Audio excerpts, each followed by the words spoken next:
ETF index mutual funds నేర్చుకుని stock మార్కెట్లో రాణించాలనుకుంటున్నారా? వెంటనే ఈ నెంబర్కి కాల్ చేయండి.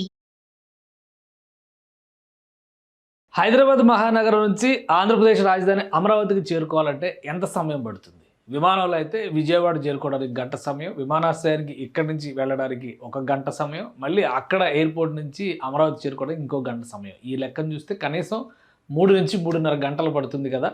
కానీ దీన్ని 2.5 గంటలకి తగ్గించే ప్రయత్నం జరుగుతుంది. హైదరాబాద్ అమరావతి గ్రీన్ ఫీల్డ్ హైవేకి కేంద్ర ప్రభుత్వం గ్రీన్ సిగ్నల్ ఇచ్చింది.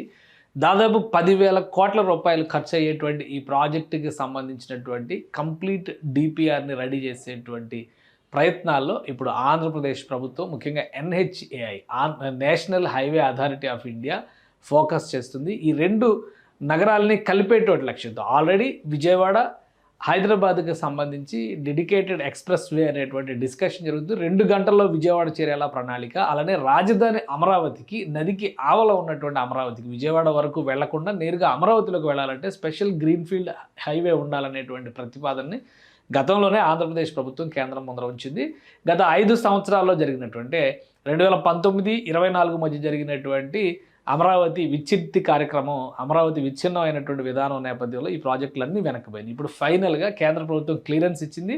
కేంద్ర ఉపరితల రవాణా శాఖ దీనిపైన ఫోకస్ పెట్టబోతోంది. స్పెషల్గా హైదరాబాద్ అమరావతి కనెక్టివిటీని ఈ విధంగా డిజైన్ చేస్తున్నారు. హైదరాబాద్ అమరావతి కనెక్టివిటీ కనుక జరిగితే, అంటే ఇప్పుడు ఉన్న ఎక్స్ప్రెస్ వేకి ఉన్నటువంటి గ్రీన్ఫీల్డ్ హైవేకి ఉన్నటువంటి ప్రత్యేకత ఏంటంటే, ఇప్పుడున్నటువంటి రహదారి మార్గాలు కాకుండా స్పెషల్ హైవేని డెవలప్ చేయడమే దీని లక్ష్యం. అంటే డైరెక్ట్ కనెక్టివిటీ ఉండేలాగా ఎగ్జిట్లు, సర్వీస్ రోడ్లకు అసలు ఛాన్సే లేదు. ఎగ్జిట్లు చాలా తక్కువగా ఉండేలాగా నేరుగా హైదరాబాద్లో స్టార్ట్ అయితే అమరావతిలో ల్యాండ్ అయ్యే విధంగా దీన్ని డిజైన్ చేస్తారు. కంప్లీట్ కొత్త డిపిఆర్తో చేస్తారు. కాబట్టి రూట్ విషయంలో వచ్చేసరికి అమరావతికి ఇక్కడ కనెక్ట్ అయ్యే విధంగా, అంటే విజయవాడ వరకు ఈ కనెక్టివిటీ ఉండే విధంగా ప్రణాళికను కనుక రెడీ చేస్తే రాబోయేటువంటి రోజుల్లో మ్యాప్ ఈ విధంగా ఉంటుందనేటువంటి సంకేతాలు స్పష్టంగా వస్తున్నాయి. Proposed greenfield highway Hyderabad to Amaravati, direct Amaravati Vijayawada వరకు వెళ్లాల్సినటువంటి అవసరమే లేనటువంటి అమరావతికి సంబంధించినటువంటి హైవే ఇది.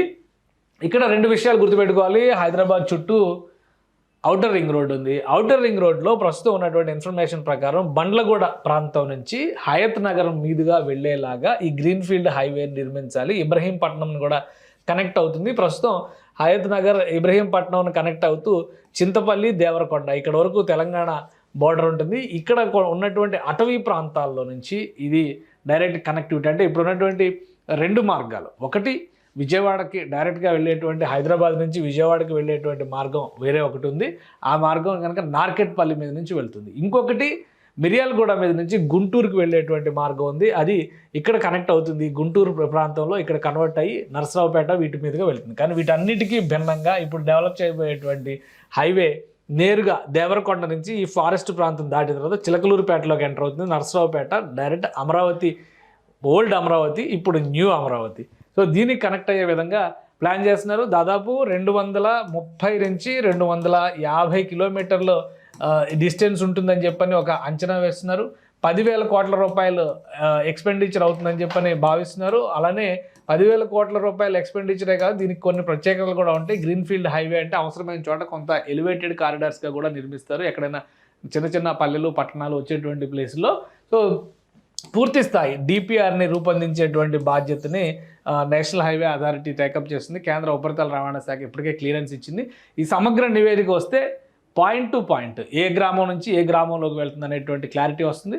డిస్టెన్స్ పైన ఒక స్పష్టత వస్తుంది. ప్రస్తుతం ఒక అంచనా అనమాట. ఎందుకంటే 230 నుంచి 250 కిలోమీటర్లు ఉంటుంది డిస్టెన్స్ అనేటువంటి ఒక అంచనా ఉంది.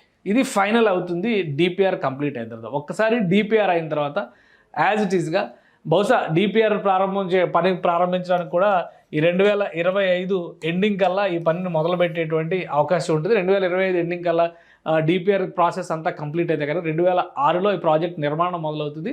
మ్యాక్సిమం 2 ఏళ్లలో ఇది పూర్తి చేయడానికి ప్లానింగ్ రెడీ చేస్తున్నారు. అంటే 2026 నుంచి 2028 కల్లా కంప్లీట్ అయ్యేలాగా ఒక ప్రణాళికని సిద్ధం చేసుకుంటారు. అప్పటికి అమరావతి నగరం కూడా ఆవిష్కారం అయ్యేటువంటి అవకాశం ఉంటుంది. ఆంధ్రప్రదేశ్ ప్రభుత్వం పెట్టుకున్నటువంటి డెడ్ లైన్స్ ప్రకారం చూస్తే 3 ఏళ్లలో అమరావతిని సాకారం చేయాలి, మొదటి ఫేజ్ని కంప్లీట్ చేయాలని భావిస్తున్నారు. సో అమరావతిలో ఇక్కడ అమరావతికి ఎంటర్ అయ్యేటువంటి ప్రాంతాల్లో అంటే నరసరావుపేట ప్రాంతం నుంచి పల్నాడు జిల్లా నుంచి వచ్చేటువంటి మార్గాల్ని డైరెక్ట్ అమరావతికి కనెక్ట్ అయ్యే విధంగా అక్కడ అమరావతి రింగ్ రోడ్ ఉంది. అమరావతి రింగ్ రోడ్ నుంచి నేరుగా అమరావతి నగరంలోకి వెళ్ళేలాగా ప్రణాళికను సిద్ధం చేస్తారు. అలానే ఇక్కడ హైదరాబాద్ దగ్గర ప్రస్తుతం ఔటర్ రింగ్ రోడ్ ఉంది, ప్లస్ ఒక రీజనల్ రింగ్ రోడ్ ప్లాన్ చేస్తున్నారు.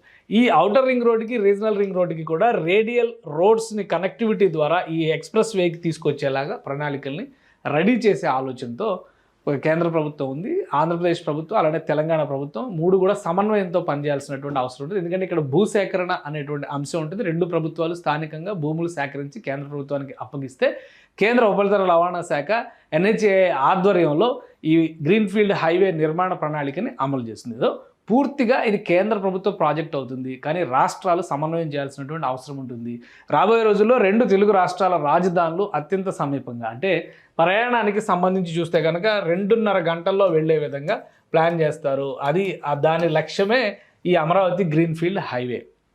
ఒకవైపు నుంచి ఈ మార్గం ఉంటుంది, తర్వాత విజయవాడ ఎక్స్ప్రెస్ వే ఉంటుంది. సో రెండు కనెక్టివిటీస్ హైదరాబాద్కి ప్యారల్గా ఉంటాయి. విజయవాడ ఎక్స్ప్రెస్ వే రీజన్ ఏంటంటే నేరుగా మచిలీపట్నానికి కూడా కనెక్ట్ అవ్వడం, కార్గో హ్యాండ్లింగ్స్ తెలంగాణకు సంబంధించినటువంటి ట్రాన్స్పోర్ట్ హ్యాండ్లింగ్స్ ఎక్కువగా ఇప్పుడు చెన్నై నుంచి జరుగుతున్నాయి. అవన్నీ కూడా మచిలీపట్నంకి షిఫ్ట్ చేయాలనేటువంటి ఆలోచనతో ఉంది. దానివల్ల డిస్టెన్స్ తగ్గుతుంది, ఖర్చు తగ్గుతుంది, అలానే సమయం కూడా ఆదా అవుతుందని చెప్పి తెలంగాణ ప్రభుత్వం భావిస్తుంది. కాబట్టి రెండు రాష్ట్రాల మధ్య ఒక అండర్స్టాండింగ్తో వేయబోయేటువంటి గ్రీన్ఫీల్డ్ హైవే వలన ఎక్కువ అడ్వాంటేజెస్ ఉండే, మరింత దగ్గర అయ్యేటువంటి అవకాశం ఉండే ప్రాజెక్టుగా దీన్ని వర్ణిస్తున్నారు. సుమన్ టీవీలో మీ పర్సనల్ అండ్ బిజినెస్ ప్రమోషన్స్ కోసం కింది నెంబర్కి కాంటాక్ట్ చేయండి.